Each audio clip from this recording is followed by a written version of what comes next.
స్థానిక ఎన్నికలు వస్తున్నాయని కాంగ్రెస్ యాత్రల పేరుతో ప్రజలను మరోసారి మభ్యపెట్టే ప్రయత్నం చేస్తుందన్నారు బీఆర్ఎస్ మాజీ ఎమ్మెల్యే కోరుకంటి చందర్.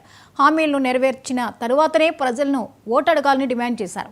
మహిళలకు 2,500, వృద్ధులకు పింఛన్లు, విద్యార్థులకు స్కూటీలు, కళ్యాణ లక్ష్మి నగదుతో పాటు తులం బంగారం ఇవ్వాలని కాంగ్రెస్ ప్రభుత్వాన్ని ప్రశ్నించారు.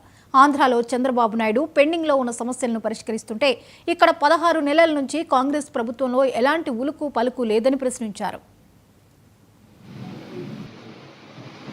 మళ్ళీ స్థానిక సంస్థలు ఎన్నికలు వస్తున్న సందర్భంగా ప్రజలను మళ్ళీ మోసం చేసి ప్రజలకు అబద్ధపు ప్రచారాలు చేసి మళ్ళీ ఎన్నికల్లో గెలవడానికి ఒక దుర్మార్గమైనటువంటి కుట్ర పూరితంగా ఈ యాత్రల పేరిట ప్రజల దగ్గరికి డివిజన్లలో ఇలా కాంగ్రెస్ పార్టీ నాయకులందరూ కూడా తిరుగుతూ ఉన్నారు.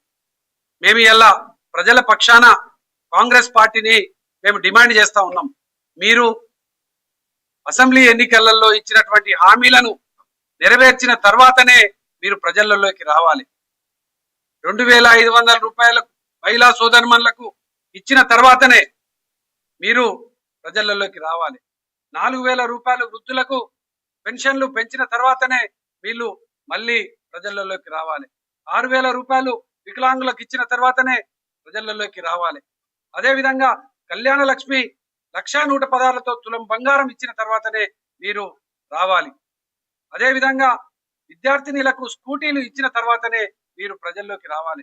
ఇచ్చినటువంటి హామీలను నెరవేర్చిన తర్వాతనే మళ్ళీ ఓటు అడిగేటువంటి హక్కు మీకు ఉన్నదని, లేకపోతే మీరు ఓటు అడిగేటువంటి హక్కు మీకు లేదు అని ఈ సందర్భంగా బీఆర్ఎస్ పార్టీ కోరుతా ఉన్నది, తెలియజేస్తా ఉన్నది.